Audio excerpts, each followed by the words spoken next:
Okay, complete the square. Okay, what we are going to do is we are going to complete the square. By doing this, we're rewriting our equations into vertex form. Okay, so when we're done, we should end up looking like this. Okay, that is vertex form. So notice there is a perfect square binomial within the equation. So when we start off, that does not exist. We kind of alter the equation to make it exist within our problem. Okay, now we can't just throw a number in there and it's the same number. It doesn't work that way. When we add things to an equation, I don't think we're in chemistry yet. Maybe some of you are. You have to balance the equation. You have to, if you bring something in, you have to bring it into both sides. Think about it like a seesaw. If we just do one side, it's not level anymore. Okay. So when we complete the square, this first one, it already has a perfect square within it, right? But this first one's fine. All I got to do is what? All I have to do for this first one is move the 21. The 21's in the wrong spot. So all I have to do here is add 21. And when I add 21, it just goes to the 6. So this becomes negative 3 x minus 5 squared, and then it becomes a plus 27. Okay. So that one was real simple. The perfect square was already there for you. So here I can see I have a negative 3. That means my parabola opens down. My vertex, do you remember how to pull the vertex out? It's going to be positive 5 and then 27. So that's what we can pull. That's why we're doing this. We can rewrite it into vertex form and get our vertex from our equation. All right. All right, my next guy. There is not a perfect square binomial in it. I see an x squared. That's nice, but that's not going to help me with my vertex form. To get vertex form, I need a binomial to be squared like this guy.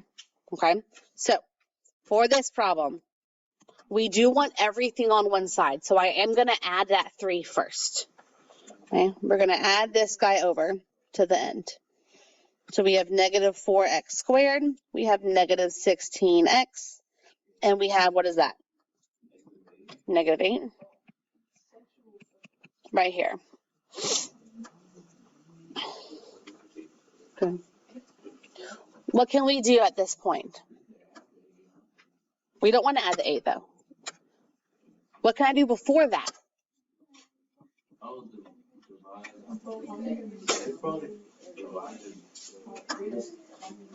Greatest common factor, yes. I'm actually going to go back to what Jaden said. Let's go ahead and put the 8 over there. Let's do this. Negative 4x squared.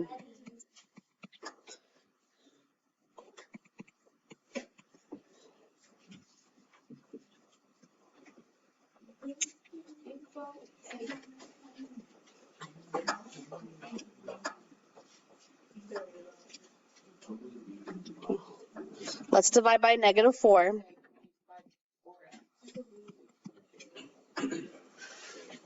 So we're not going to take the x out. We're just going to take the negative 4 out. So it becomes x squared plus 4x equals 8. The 8 is still there. Okay. Now, this is where we're going to complete the square. Okay. This is where we're going to complete the square. Back when we were factoring, if we got the same factor, give me a number. Let's say we got negative 4 twice. We were factoring things before, right? Weren't we able to rewrite that as x minus 4 squared? Please stop singing. Okay, so that's what we're trying to do. We're trying to find the perfect square. Means the same number multiplies give you the last number, and the same number adds to give you the middle number.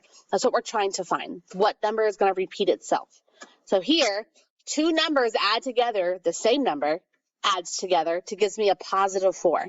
What are those 2 numbers? 2 and 2, right? That's the same number twice. Now, if they add together to give me the 4, right, this is 2 plus 2. What is 2 times 2? It is also 4. Okay? We have now created a perfect square trinomial because we used the same number twice. Okay. Now, I just threw something into the left side of this equation. We have to also bring it to the right side. Okay. We have negative 4 times 4. That gives me negative 16. That A value we still have to remember is there. The A value is not always there. My next example won't have it. But if it is, we can't forget to use it. Okay. So from here, I have my A value of negative 4. And now I can rewrite this as x plus 2 squared. There's that perfect square binomial we need. And my other side is now equal to what? Negative 8? 8 minus 16? Okay.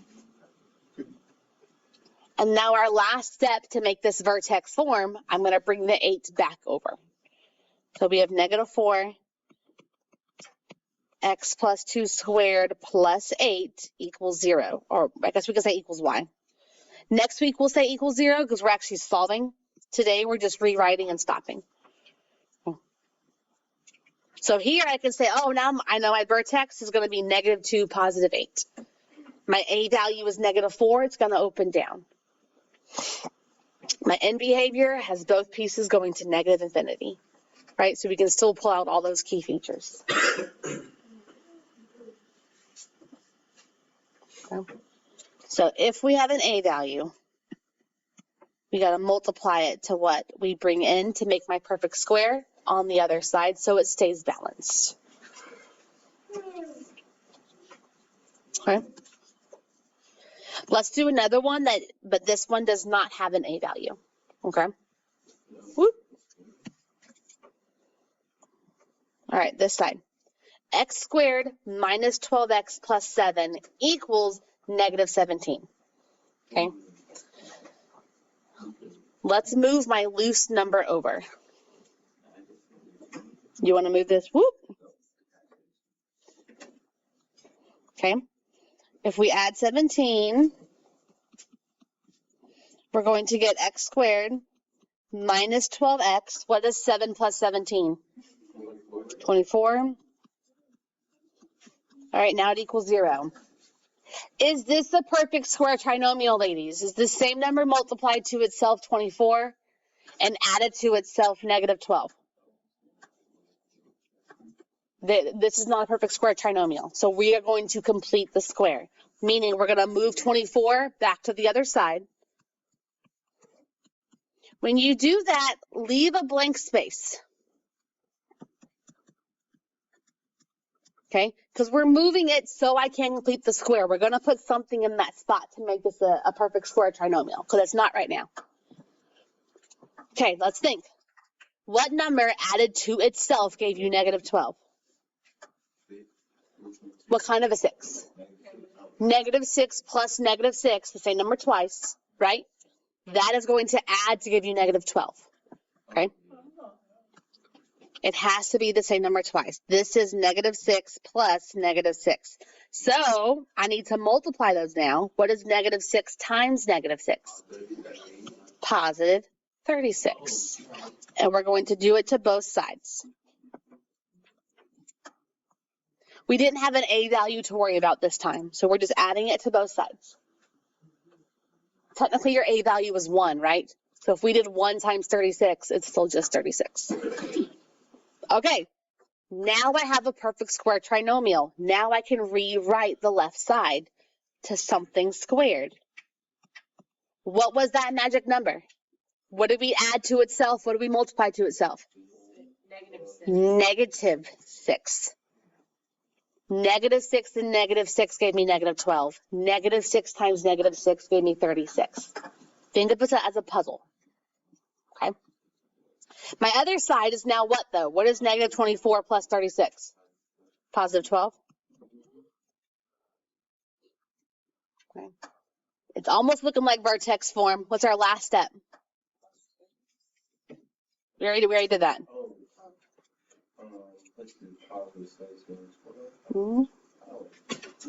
Look at my vertex form. They have to all be together. It's not equal to y yet. So what do I have to do?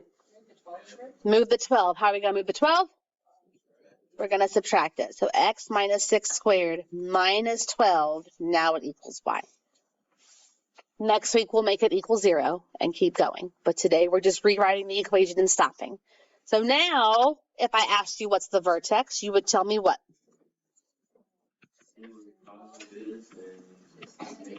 6 and negative 12. Good. Okay, so this is vertex form. So we can pull the vertex out. Does that kind of make sense what we're doing? We're manipulating the equation to give me information that I need, okay? We're not changing the equation because we're doing things on both sides of the equation. As long as you do it to both sides, then the equation stays balanced and unchanged, okay? We good? All right. I know it says day 2, but we're going to do it today.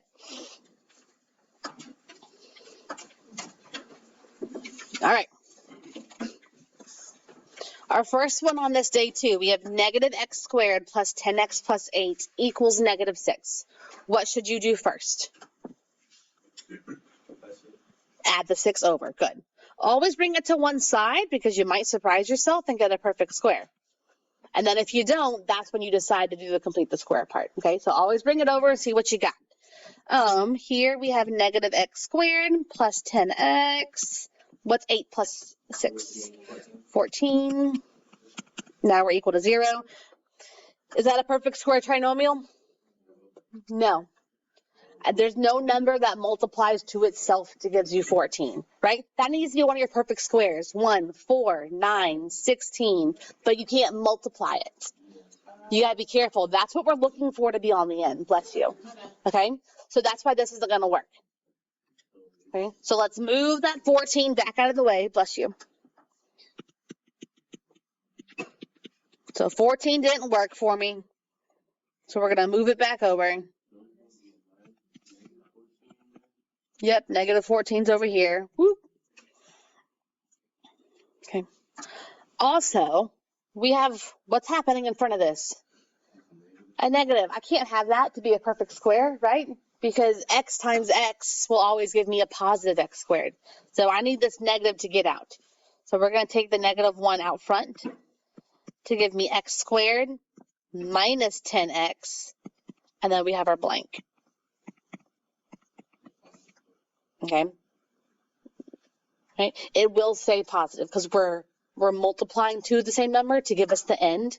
So that end number will always be a positive number. Okay, so what number added to itself gives you negative 10? Right, negative 5, right? Negative 5 and negative 5 gives you negative 10. So that's what we're going to multiply to itself. What's negative 5 times negative 5? Positive 25. Good. Are we going to add 25 over here? Remember, we had this guy. So it's actually going to be 25 times negative 1. This is going to be a minus 25 on this side. Remember, if we pull something out on this side, we have to include it. Because it's distribution, right? Technically, if you distribute that, it would become a negative 25. But that's what you have to bring onto both sides. So those two together gives you this guy. All right, now let's rewrite it. Let's change its form. We still got negative 1 out here. But now what's our perfect square binomial going to look like? X minus 5 squared. What are we now equal to on the other side? Negative 14, negative 25 gives me negative 39. Yep. Are we fully in factored form? Not quite. What's my last step? Nope, the negative 1's fine. Bring the 39 over. So we like the negative 1 out because that's showing your A value. So you want to keep everything separated. So that negative 1 shows me it's opening down. And then if I pull the vertex out, what's our vertex? Positive 5 and positive 39. Good. Which means our axis of symmetry is x equals 5. Both of my ends are going to negative infinity, right? See how we can pull things out of here? And even from the original equation, we know that my y-intercept is going to be what? 14? So going from one to the other, we're getting a lot of information without having to do too much math to get there. Yes? Why does the negative 39 change to a positive? Because I added it across the equal sign. To bring it back over, because we want it to be in the vertex form. X minus h squared plus k. So we want that constant number to come back over to the other side and make it equal to y. To get it in vertex form, because right now it's on the wrong side of the equal sign. So if it's a negative number, is it always gonna? Yeah, because you have to add it over. That's why it becomes positive. Yep. Okay. Are we okay? Are we feeling okay about it?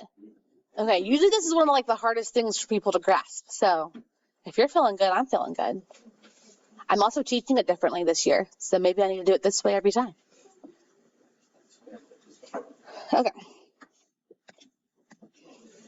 All right, this guy. 6x squared minus 48x minus 2 equals 4. Emma, what should we do first? Yes. Add 2. No. Oh, sorry. It's not add. You were right. Subtract. Yes. I apologize. I steered you wrong. Yes. Subtract the 4. We have 6x squared minus 48x. That gives me negative 6 equals 0. Now that it's all on one side, do we have a perfect square trinomial? No. No. Look at that last number. Is that a perfect square? Is that 1, 4, 9, 16, 25? No, it's none of those. This is not. So let's start the process. Okay. What should we always look for first? Well, hold on. Let's move the 6 back over. Hold up. Let's get my 6 out of the way because that's what's not working for me, right? I'll leave a blank. Move the 6 back over. We don't want him. I guess we don't need a blank yet. Now, 6x squared minus 48x. What a value can we pull out of that? A 6. So we have x squared. Negative 48 divided by 6 gives me negative 8. There we go.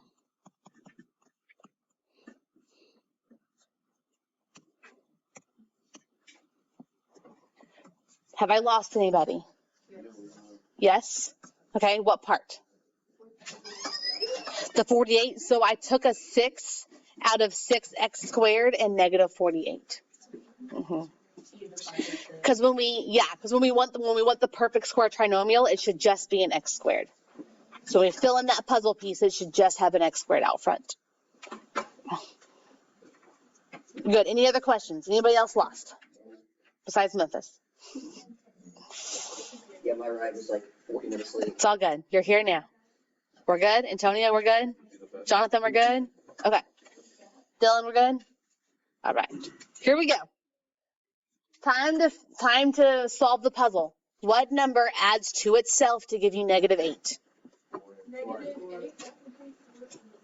But I want negative 8, so it needs to be, it has to be the same thing. Negative 4 and negative 4 adds to give you negative 8, right? It has to be the exact same thing, yeah. Okay, so now, because I know that's the number, what is negative 4 times negative 4? 16. Yep. So again, we figured out negative 8. The same number added to itself is negative 4 and negative 4. So to fill in my blank, I had to do negative 4 times negative 4. Right? That's the multiply to give you the end, add to give you the middle. We're still using that factoring thought process. Okay. Are we going to add 16 to the 6 on the other side? No. That's not going to be balanced because technically 16 is being multiplied by what? By this 6 out here. Right? So if I have to keep it balanced, if I just put a 16 over there, it's not going to be balanced. What is it really? What is 16 times 6? Come on, calculator people. What is 16 times 6? 96? 96, that's what you got? Okay, positive 96. Okay, You have to keep it balanced. We put a number, Emma, we put a number inside of parentheses that was being multiplied by 6, right? So we didn't just bring 16 in. Technically, we brought a whole level of 96 to that side because 6 times 16 is 96, okay? So we have to add that weight to the other side of my seesaw to keep it balanced. All right, now let's rewrite it. We still have our a value of 6 out here. What is this perfect square binomial going to be? X minus 4. Good. Yes. That was the number, right? That we added to itself and multiplied to itself. That's the perfect square. And we're equal to what on the other side? 102. So 6 plus 96. Yeah, we just add those together. Am I done? Are we in vertex form? No, we're so close. What do we got to do? So now how do we move the 102 over? This time we're going to subtract. See that? Because it's positive right now. So to move it over, now we're going to subtract. So 6 times x minus 4 squared minus 102. There's my vertex form. Okay. 4.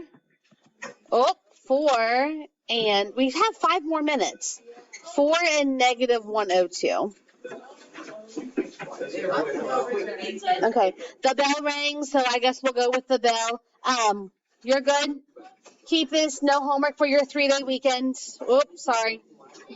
There you go.